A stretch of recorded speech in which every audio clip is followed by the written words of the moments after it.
Okay, doke. So let's talk about cellular structure. So when we talked about the levels of organization in lecture, we talked about the fact that you've got kind of the chemical level, and then it goes up to the molecular level, and then it's the cellular level. In order for you to understand how the parts of your body work, you kind of have to understand how cells work in general, because everything in your body that functions is made up of cells of some type or another.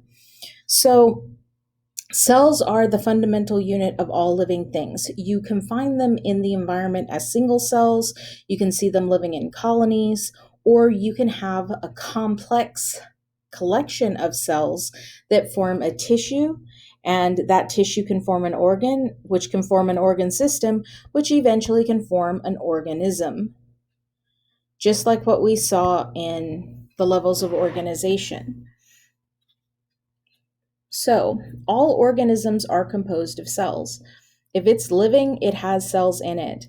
All cells come from pre-existing cells. There is no magical formula for creating cells. They don't come from nowhere. They always come from something else. They always come from something pre-existing. All vital functions of an organism occur in cells. The ability to absorb nutrients, the ability to produce proteins or hormones or anything like that, all of that happens at the cellular level. Yes, it can affect your entire body as a whole, but it still happens at this level first. Cells contain heredity. Heredity is information necessary for regulating your cell's function and for transmitting information to the next generation of cells. This is your genetics. It's your genetic code. It's the instruction manual that gave you long fingers or small lips or brown skin or light skin or red hair or brown hair. All of this is in that instruction manual in your cells. We actually have two groups of cells. We have prokaryotic cells and we have eukaryotic cells. Prokaryotic cells are simple cells. These are the bacteria that you hear about. Eukaryotic cells are the complex cells. And because we are in human anatomy and physiology, we're going to be talking about eukaryotic cells. So, eukaryotic, eu means true. Karyo means nut or seed, okay? Eukaryotic is referring to the fact that it has a true membrane-bound nucleus and organelles. So you see this big thing here in the middle? That's the nucleus. Only complex cells have basically what you can consider as individual parts and pieces that have their own job inside of that cell. Most advanced cell in the in all organisms, excluding bacteria, it's larger than the prokaryotes. Those simple cells we were talking about before, this is always going to be bigger than that. And they do have a wide array of organelles, a wide array of little teeny tiny organs. So let's talk about the organelles. The outermost covering of a cell, this thing out here, especially for an animal cell, is called the cell membrane. It surrounds the cell as well as its contents, and it regulates the passage of things into and out of the cell. So if you want to get into the cell, you've got to get past this cell membrane in order for that to happen. And believe me, it's hard to do. If they don't want you going through, you're not going. It is primarily made out of phospholipids and embedded proteins. So if you look here, see these little circles with the tails hanging out? These are phospholipids, and there are a lot of them. But these big, huge, girthy things here are actually proteins that are embedded in that membrane. So your cell membrane is a combination of these two things. Proteins do different things, but sometimes they can actually act as a doorway to allow things in and out. Other times, they act as something to bind to get your cell to respond in some way, shape, or form.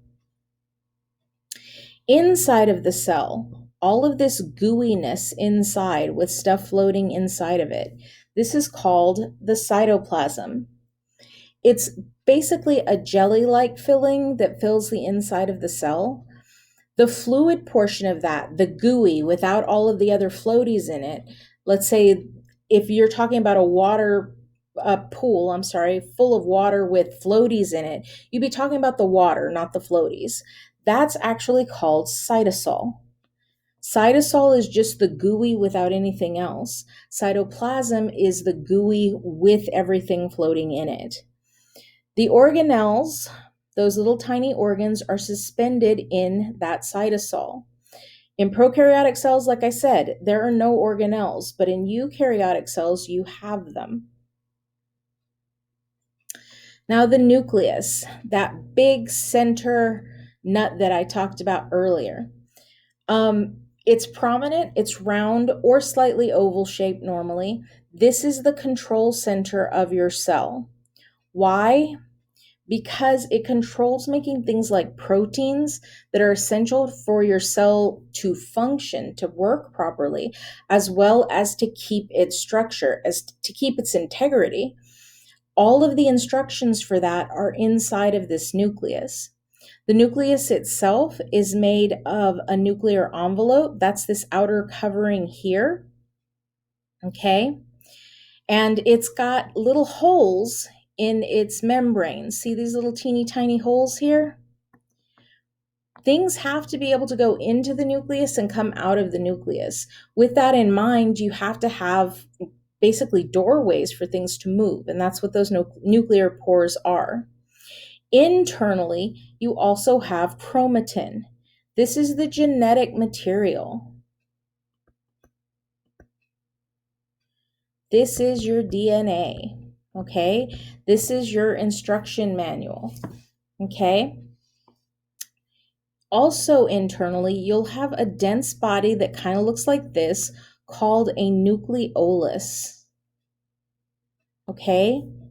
Nucleolus is a dense body in the nucleus. It's composed of ribosomal RNA and proteins. Basically, its job is to produce one of the organelles called a ribosome. So the nucleolus makes ribosomes. That's its job. And if we go back to this picture here, see this little dense body right here in the center of that nucleus? That's the nucleolus. That's the ribosome factory. See all this squiggly out here? That's the chromatin. That's the genetic material. You've got the nuclear envelope out here. You've got the nuclear pores, which you can see here that they're little gateways to let things in and out, okay?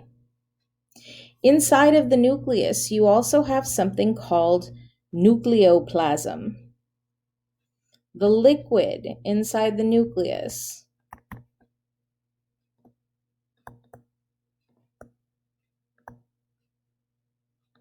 is called nucleoplasm. Nucleoplasm. Kind of like cytoplasm, only it's inside the nucleus. So you give it a new name.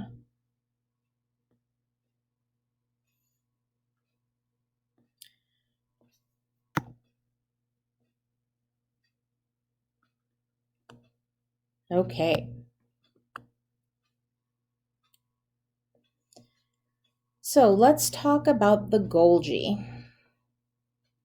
The Golgi complex is basically a stack of, hang on. Yeah. A stack of hollow pancake-like layers, okay? The Golgi complex has a really specific job. When proteins are being made, there's kind of two phases to it. The initial phase where you just kind of put the parts together, and then the final phase where you fold it into the right shape and you add things to it or take things away from it so that it will actually work. The Golgi, this little dude right here, is where you finalize those proteins and then you package them and you transport them to their final destination. So this Golgi right here gets proteins that are kind of, just barely put together, puts them together the right way, folds them up so that they're the right shape, adds things, takes parts away, finalizes it, and then uses these little bubbles here, okay, called secretory vesicles, to basically package them up and then deliver them where they need to go in the cell. So this is the Golgi. The ribosomes, these little dudes right here, they read messenger RNA, mRNA, and they translate it into a chain of amino acids. That is their job. They encase it. Let's say there's a piece of RNA right here, okay? The RNA sits in between this large subunit and this small subunit. And this ribosome duo actually reads it. In eukaryotic cells, you've got bound ribosomes and you have free ribosomes. So if you look here, see these bumps? Those are bound. They're bound to something called the endoplasmic reticulum. But in most cells, you will have some just kind of floating out in the middle of nowhere. Okay, so that's what you need to know about that. Let's talk about the actual endoplasmic reticulum, this right here. I want you to notice that part of this endoplasmic reticulum has these bumps on it. But if you look over here, there are no bumps on it, right? So we have two types of endoplasmic reticulum: the rough, that has the bumps, and the smooth. The endoplasmic reticulum allows chemical reactions to occur in cells simultaneously. So it can actually allow for chemical reactions, multiple chemical reactions at the same time. The rough endoplasmic reticulum is covered in those ribosomes that I just talked about. Now remember, the ribosomes were reading mRNA to make chains of amino acids, which ultimately are proteins. So the rough endoplasmic reticulum is involved in protein production. If those ribosomes are there, they have to have something to do with making proteins because that's the job of the ribosome. The smooth endoplasmic reticulum, the one without these ribosomes on it, they're involved in making lipids. Lipids that can be used in the cell membrane, or lipids that can be used to make things like steroids. Lipid is just a very fancy way of saying fat. Okay? Now, vesicles. Vesicle is a very fancy way of saying bubble. Okay? A vesicle is basically a bubble that has space that can hold something. Okay? So if you want a generic name for a bubble in a cell, you would say a vesicle. It's a membranous sac used to transport material. Done. But if we want to be kind of specific, we have different types of bubbles. We've got lysosomes. Lyse means to break.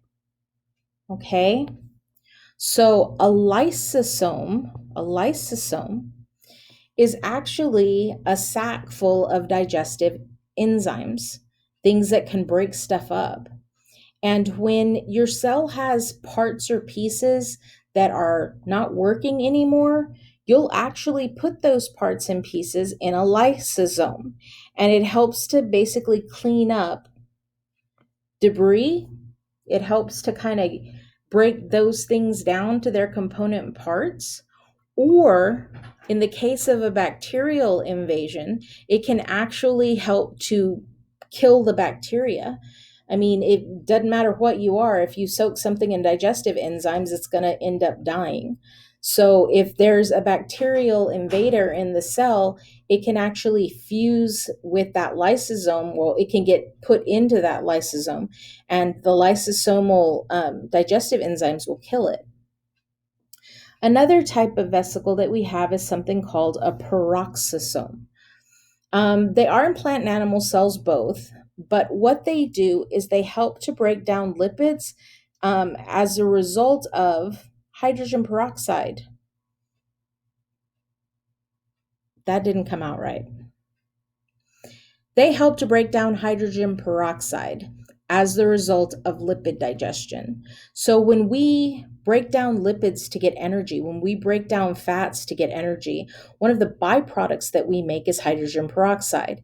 Now, you should know by now that you don't drink hydrogen peroxide because it's bad for you. It's poisonous. So when it comes down to it, if your body is making hydrogen peroxide, that's not a good thing. So when the peroxisome gets a hold of this hydrogen peroxide, it makes it into two things. It makes it into water and it makes it into oxygen, which are two things your body actually can use. Your body can use water at any given time and oxygen as well. Okay, next organelle is called the mitochondria. The mitochondria, you can always tell that it's a mitochondria based on the fact that it's got two membranes and it's got this squiggle inside. A lot of pictures and a lot of representations of mitochondria tend to make mitochondria look like pinto beans, kind of like what you see down here. Okay. The thing is, in reality, they're not that stagnant. They move. They can become a sphere. They can become long like a worm.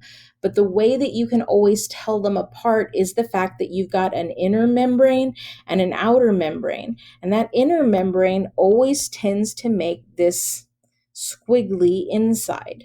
Okay. So what is the mitochondria? What does it do? It makes ATP.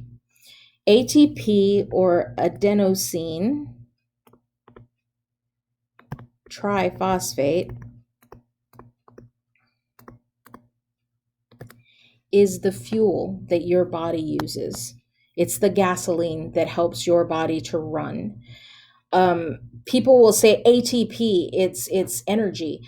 No, that would be like saying gasoline is fire. It's not the same thing. It's a chemical that we can break down to get energy, but it's not the same thing. Another thing, and this is just kind of one of those, the difference between memorizing and learning. A lot of people will say, I'll ask, what's the mitochondria? And the knee-jerk reaction is to say the powerhouse of the cell. And I'll say, okay, what does that mean? And most of the time, people can't answer me. There has to be understanding behind a definition. If you don't understand it, then you're not learning. So the powerhouse of the cell, the reason that we say that is because the mitochondria makes ATP for us. And that ATP is what we use as fuel to do processes in our body. So the mitochondria is an ATP factory. It makes ATP for us. That's what it does. Now, the next organelle we're going to talk about is the cytoskeleton. Your skeleton helps to keep your body the shape that it is and hold things in place.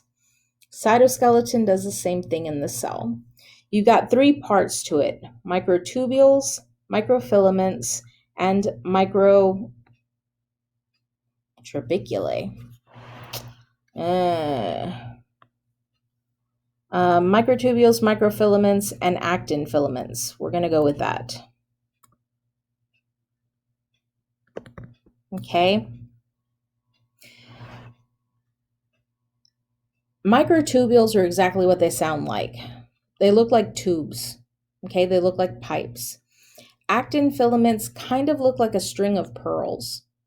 And the microfilaments tend to kind of look like Twizzlers. Okay, they're not necessarily big hollow pipes like the microtubules, but they're not just a twisted string of pearls like you would see with the actin filaments. So what do? Like your skeleton, they give support to the cell structure. They allow the cell to maintain its shape. We have some really wicked looking cells in our body that don't have that perfect circular spherical shape. And in order for them to stay as we need them, you have to have some type of internal structure to keep that shape stable. Okay? Within the cell, they also provide movement. So if you think of them kind of like railroad tracks, your organelles can grab onto one of these and shift position to get to a new place inside of your cell. Cilia and flagella. Okay, so in the human body, these things, I guess I shouldn't say these things. When people think of cilia, they think of a bacteria that has all these little hairs on it. And those little hairs help this thing to travel. That's not the way it works in your body. Cilia are kind of like a crowd in a rock concert. If you've ever been to a concert and you've seen crowd surfing, the crowd doesn't move. They pass the person above their head using their arms. In our body, cilia is used in the respiratory tract as a way of clearing things and moving them away from where they are. Flagella are exclusively found in sperm. And they're these whip-like tails that act like propellers to get sperm to move to fertilize an egg. The centrioles, which you can see here, are exclusive to animal cells, so they're in our cells. They help to move the chromosomes during cell division. They actually are pulling and pushing and getting them in the right position so that when a cell splits in half, those chromosomes split in half as well. So looking at a model of this, here is the animal cell model, okay, from the lab. Here's the membrane. Here's the cytosol. If you take all of the gooey with everything in it, this is the cytoplasm. Okay. The nucleus, dead center in the middle here. Big purple thing, dead center in the middle of the cell, can't miss it. You can see that there are pores here. You can see that this is the envelope. Here's that nucleolus that I talked about. And if you look close, see the squigglies here? The light blue squigglies? That's actually going to be the DNA. Okay, that's going to be the chromatin that I talked about earlier. At the top here, we have microvilli.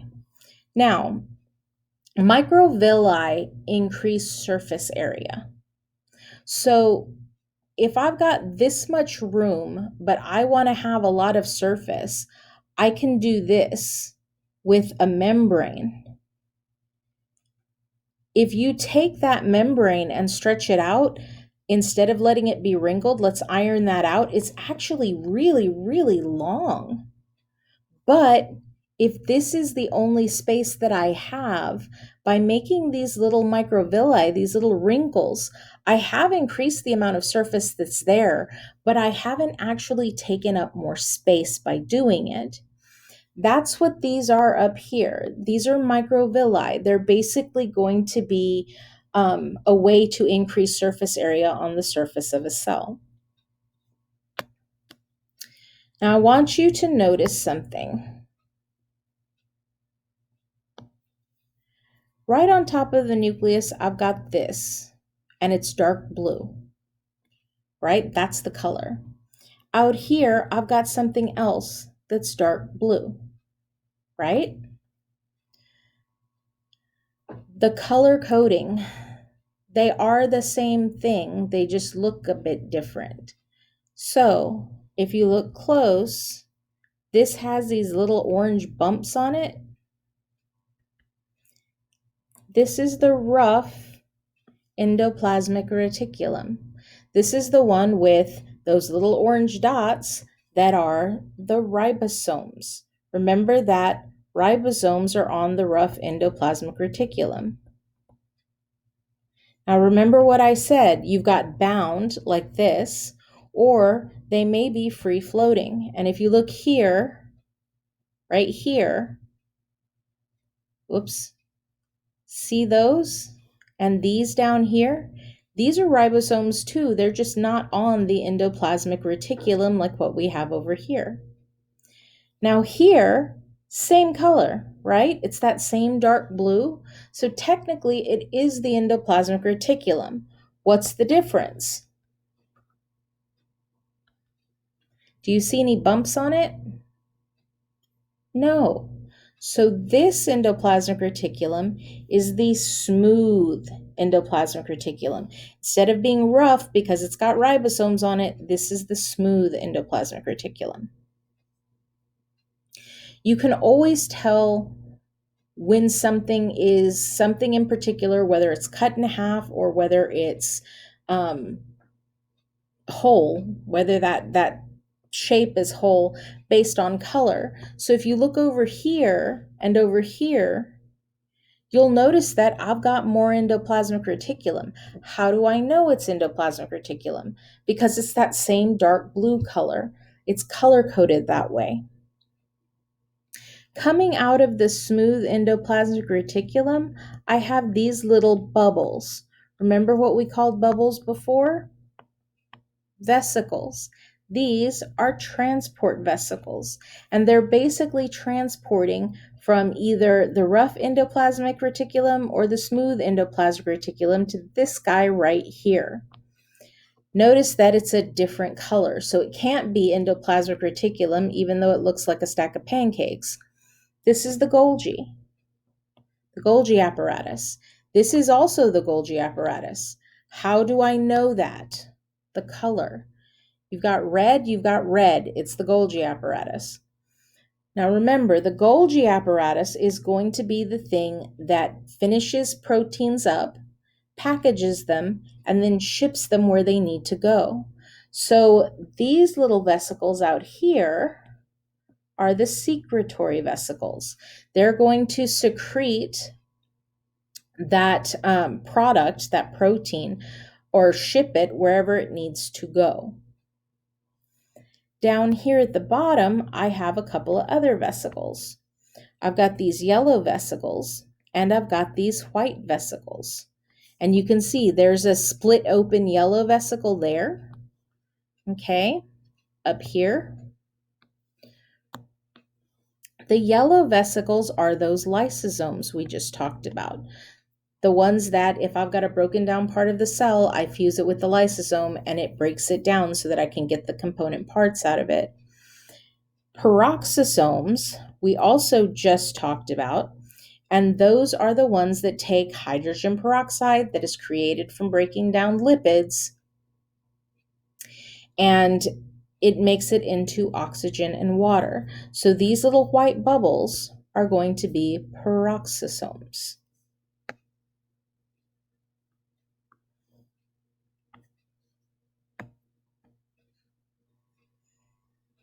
So here is that classic pinto bean with a squiggle in it that I talked about before, right? Here's another one. What color is it? It's orange, right? See this orange thing here? That's the same thing. That's what I mean by color coding. So the pinto bean with the squiggle is the mitochondria, the ATP factory. It's the thing that makes ATP in my cell.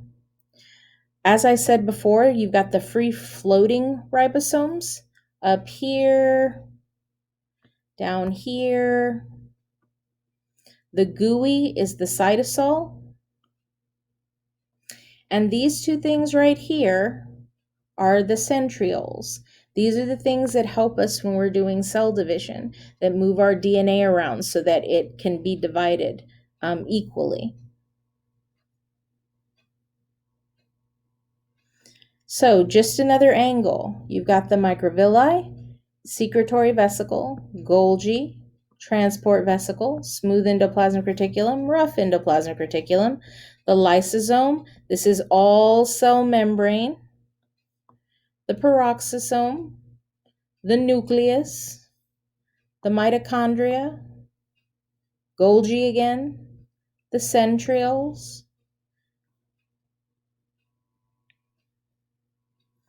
Up close and personal with the nucleus, you've got the nuclear pores, you've got the chromatin, that's squiggly, you've got the nucleolus, the nuclear envelope, which is the covering of the nucleus. And then up close and personal again, here are those free-floating ribosomes.